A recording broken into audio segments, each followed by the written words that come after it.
Hello everyone, just wanted to fill you in before the next video begins. I sound horrendous in this next video because of my microphone problems. So, sorry about that. I sound pretty good right now. I don't know why I'm talking with a British accent, but during this video I'm going to sound like this, which sounds awful. I know, I'm sorry.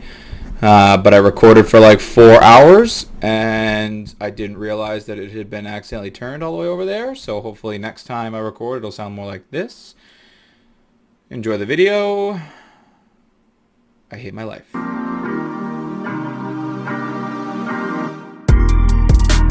What is going on, everybody? Welcome back to the channel. My name is Z Berry and welcome to NASCAR Heat 4. So, I actually wanted to start this series that I'm going to do on NASCAR last week after the Daytona 500. However, up here on the channel I like to keep things kind of light and kind of funny and kind of joke around and whatnot. After the Daytona 500 last week, there wasn't really much to joke about and have fun with after the pretty scary wreck that Ryan Newman was in. For those of you who don't know, I'll put an image up here of the hit that Ryan Newman took coming down to the line for the Daytona 500. He got turned into the wall, and then after he hit the wall, the car went airborne, and then it was also hit by Corey LaJoie's car, basically directly in the driver's window, a little bit above the door there. Ryan Newman was then cut out of the car and taken directly to the hospital. It says that he's got just kind of some minor head injuries, and other than that, no broken bones or any life-threatening injuries. However, it was kind of a wake-up call to NASCAR. It was something big that hasn't really happened in a lot of years in this sport. Nothing like that has kind of happened where they're not talking about it. It was very hush-hush, and the guy was rushed to the actual, not the infield care center, but an actual hospital outside the racetrack. Nothing like that has really happened since Dale Earnhardt Sr. passed away in 2001. So it was kind of a big slap in the face to everybody because we didn't really. It was something we haven't seen in a really long time. So, but luckily Ryan Newman is okay. He will be back in the car soon, I think. Basically what I want to do here is I want to do takeaways from each race, and then after I do the takeaways, things that I found interesting throughout that race, then I actually want to go into that race on NASCAR Heat 4, throw a little video game stuff in there and actually pick whoever won, and I want to start all the way in dead last of the field, see if we can't work our way back up and win just like the winner did on Sunday. So just a quick recap of Daytona. Denny Hamlin did end up winning the race. He beat out Ryan Blaney, my guy, by, I think it was the second closest finish in Daytona 500 history, which is impressive. I am not the biggest Denny Hamlin fan, therefore I wasn't super excited about it. I was a lot more concerned with Ryan Newman, as I think a lot of people were. We're going to dive more into that into the podcast that me and Jacob do here in a few weeks. When Jacob comes home, I've got a lot I want to talk about, kind of see what his thoughts are from a non-NASCAR person, like a non-NASCAR fan, as to how I viewed it. Really interested to see what he says and everything like that. So other than that, let's move to this week, Vegas, the Pennzoil 400 in Las Vegas. It was a decent race. My top 5 takeaways, I mean, really, number 5, one of the biggest things that I noticed from this race was the package. So a lot of these mile-and-a-half tracks for these past few years, the package has, and when I say package, I mean the actual race package, the aero setup, the tires, all that stuff, the horsepower. A lot of these mile-and-a-half tracks have been bleh. You go and it's literally watching cars go in circles, which is never fun for anybody to watch. This week, however, it was a completely, I don't know, I was entertained from start to finish. It was a lot of passing, there was a lot of movement of cars, 3, 4 wide, a lot of really cool stuff happened in this race, a lot of exciting action, if you would, that we usually don't see at mile-and-a-half tracks. So it was pretty impressive. I was really pleased with the package that they brought this weekend, and if that's kind of a tease of what's to come for the mile-and-a-halfs this year, it's going to be really impressive to watch how these battles go on. Next up on the list of the takeaways that I had was Hendrick Motorsports. All 4 Hendrick Motorsports cars and those Camaros were fairly competitive all weekend. Jimmy Johnson was up in the top 5, top 10 most of that race.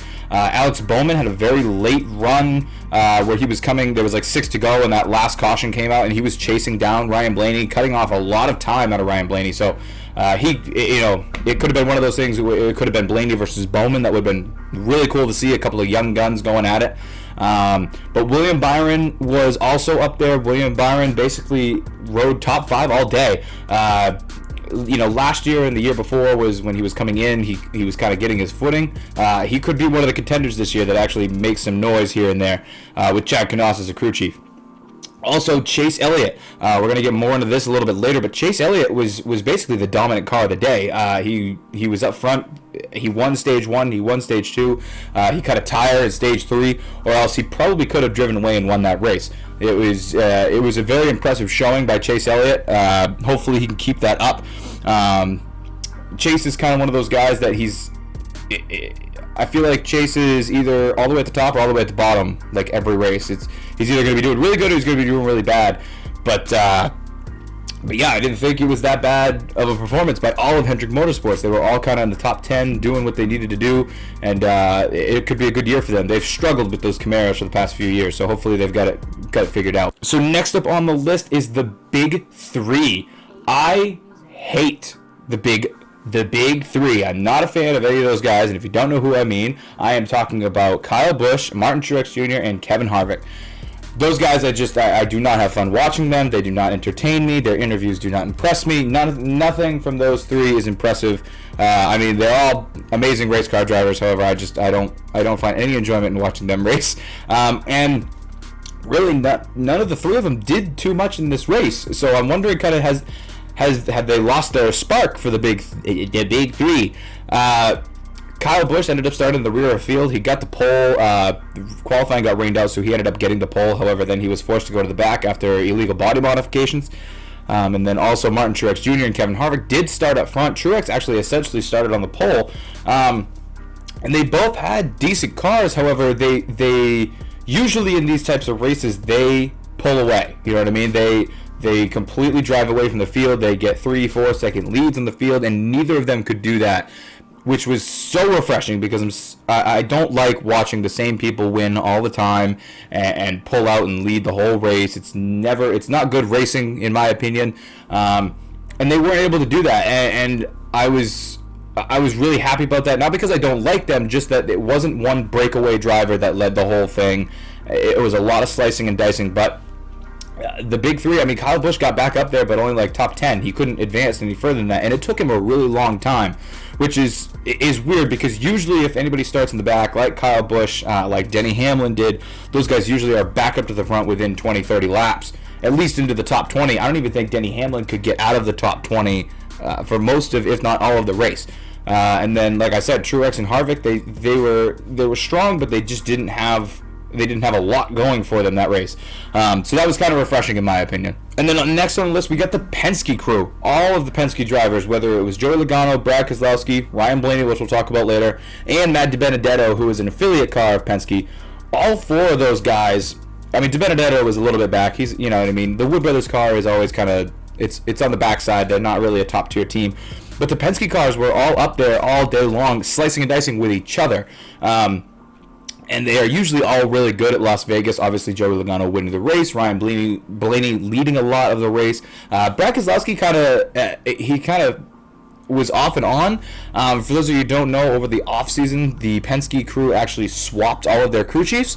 So I'll put it up on screen here. So at one point, you had Joey Logano and you had Todd Gordon, and then you had Ryan Blaney and Jeremy Bullins, Brad Keselowski, and Paul Wolfe. So Paul Wolfe is now with Joey Logano. Todd Gordon is now with Ryan Blaney, and Jeremy Bullins is now with Brad Keselowski. So they did a whole swap. And realistically, I think it benefited a lot of Joey Logano, a lot of Ryan Blaney in this race. Brad Keselowski didn't really need... Brad is just kind of like, he's the veteran driver of that crew. He doesn't really need... He's a Cup Series champion. He's won many races. He doesn't really need that kind of push from another crew chief, so I think working with a less experienced crew chief and Jeremy Bullins will actually be good for him. They can kind of bounce off each other, and it's nice to see a little bit of change in there to get them kind of doing what they all need to be doing. And they all competed really, really well. There was one point where it was like they were, I think, like 4th, 5th, and 6th, for a consistent part of that race, just back and forth, passing each other and kind of learning from each other, which it was really good teamwork, I thought, which I like to see out of those guys. So that was another big thing that I saw. And then lastly, my number one takeaway from this week was Chase Elliott and Ryan Blaney. Usually these young guns, they murk around the top 10, top 5 every now and then. But I mean, this race, Chase Elliott mostly dominated stage 1 and stage 2, and very well could have won the race if he had not cut a tire there coming down to the last laps. And Ryan Blaney, I may be kind of a biased opinion because he is my favorite driver. However, Ryan Blaney easily could have won that race without that last caution. I know Bowman was coming on strong, but as we all know, as NASCAR fans, if you are a NASCAR fan, catching somebody is one thing, but passing them is another. And I honestly think Blaney could have held him off and driven away. I think he was probably saving his tires towards the end of that race, waiting for someone to come up and challenge him, so if need be, he would have tires to be able to pull away, because they had about 30-40 laps on those tires towards that last caution. So but yeah, other than that, I mean, those guys really impressed. I mean, they kind of, like I said, they've been kind of hanging back, but this year, or at least in this race, they kind of went up there and showed that, like, hey, on these mile-and-a-half tracks, we are here to, we're here to race. Ryan Blaney and Chase Elliott both good on road courses. They're both relatively good on short tracks, and they're both good at super speedway racing. However, mile-and-a-halves have always been dominant by those big three guys, and it wasn't this week. It was Chase Elliott and Ryan Blaney who dominated that race. So it was really cool to see. Obviously, Joey Logano ended up getting up there and getting a win. He stayed out on that last caution of pitting. Unfortunately, when you are the leader, you're kind of in a tough spot where Ryan Blaney was when a caution comes out like that, because it's like if you come in, everybody's going to stay out. If you stay out, everybody's going to come in. So unfortunately, he kind of got a little bit of bad luck on that, but it happens. This is NASCAR. So yeah, those are the takeaways. That was kind of a lot. That was kind of a mouthful, but we're going to do this every week. And then right now, so what we're going to do is we're going to go to a quick race, and we're going to go over and we're going to pick Joey Logano. Sorry, selling Ryan Blaney, because, he's the best. Where even is Joey? There it is. All right, see if they got. So this is. I was gonna try and find. This is the game from last year technically, so it's gonna have last year's paint schemes, unfortunately. But this is basically the closest thing that we can get to Joey's car that he won with on Sunday. The only difference between, I'm pretty sure, this car and the car that he won with on Sunday is the car that he won with Sunday has red 22 instead of a black 22. So we're gonna pick Joey. And then we are going to go down here to Las Vegas, and we are going to start all the way to dead last. Not going to qualify, not even going to adjust the setup, just going to run to see if we can start in dead last, work our way up to the front, and win the race. All right, here we go. Like I said, I think we're starting dead last. Should be starting dead last at least. See if we can't work our way all the way to the front, right? Right. So here's the deal. There's 15 laps left. I didn't realize that it was actually going to make me run stages. So I ran the first 2 stages, and it didn't go the way that I wanted. So what I'm going to do is I'm going to start all the way out back. I've got 12 to go. See if I can't beat them. Next time we do this, no stages. I don't like stages. 12 to go. Let's get to the front. It's going to be a sloppy mess back here, though. So the first 2 stages I actually did make my way up towards the front. I got about 5th. But then it asked me if I wanted to pit. So I said, sure. So now I'm going to pit, which I did. And now, like I said, 12 to go. Working on Daniel Hemrick. I'm going to give him the works. I'm going to go to the outside of all these guys here. Matt Tifft around him. David Reagan around him. Let these boys tighten up.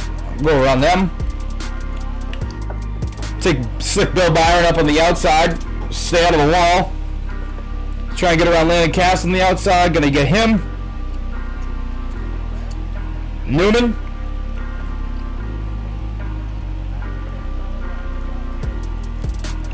Moving on Eric Jones. Give him a little bit of, oh, sorry, Eric. Oh my God. We're safe. Inside of him. Well, we got 9 to go. I got a lot of spots to make up.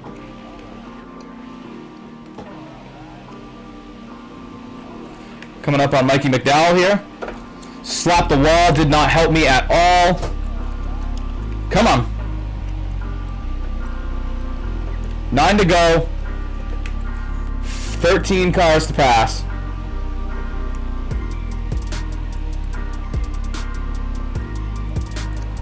Gonna get around Michael. Take Truex. Boyer's gonna give me, not gonna give me the bottom like I thought he was. I need to get around him quick. Looks like I'm gonna be able to draft and give him the old slingshot. Slingshot engaged. Pull me around Keselowski. I'm gonna take Chase on the inside. Give him a little bit of a tap. Sorry, Chase. Chase almost lost it in the corner. He saved it though. 7 to go. Working on Chris Buescher. My hands are sweating.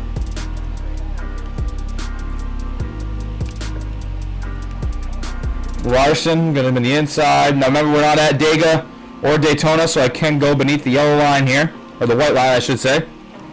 Coming back up. 5 guys to pass, 6 laps to do it.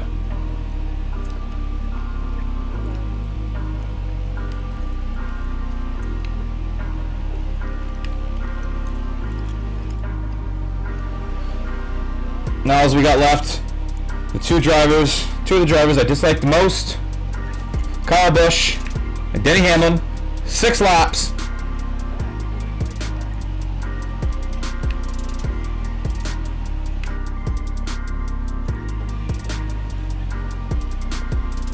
Really going to catch Kyle here, going to move on the outside. Nope, he's going to not give me the outside, expectedly. 5 to go. All we got left is Denny. Now you're probably asking, what are the difficulty settings? I left him on auto. I didn't put it on easy. I have all my regular settings on expert, so they don't have any assists. So I don't know really what that does for the AI. Oh, no.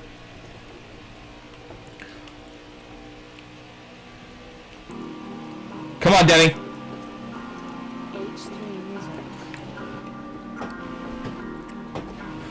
Like I said, I don't know if I said it yet, but I really don't want to wreck anybody. I just want to try and race them clean. I might have Denny here. Nope, I don't. 4 to go. Rear tires are starting to come away from me a little bit. Denny Hamlin being able to pull away. As you can see how much wheel I'm putting in, I'm losing my front tire grip as well. Big run on Denny.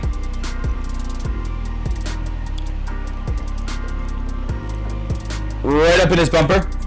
It's going to put me on the wall. Riding the wall a little bit, I think. It's okay. Down underneath Denny. Going to get behind Denny. Going to get a little bit of a draft on him.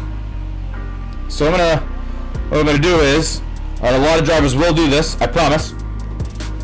They won't do that. What a lot of drivers will do is they will practice the move that they want to use. So I know I'm faster than Denny and I can pass him. I'm pretty sure. But what I want to do is I want to practice my move that I want to use on him. Which is going to be get right up on his bumper. All the way here. And then I'm going to try and get him on the bottom. Okay, so that didn't work. That didn't give me the lead. Which means I got to do it earlier.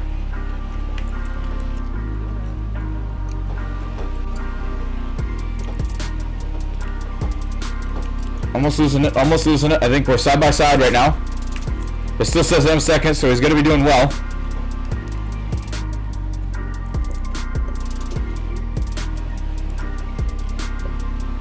Still running side by side.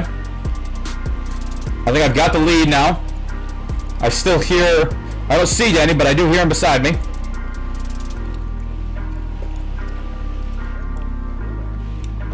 Come on, Denny.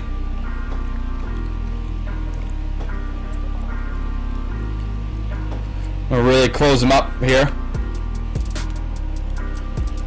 Alright, he's got the nose on me. Alright, we're going to have a run to the finish. Come on. Come on, car. Let's go. We got him. We got him. 12 laps. 40 spots. My hands are sweaty. I'm not sure what to do with my hands. My hands are sweaty.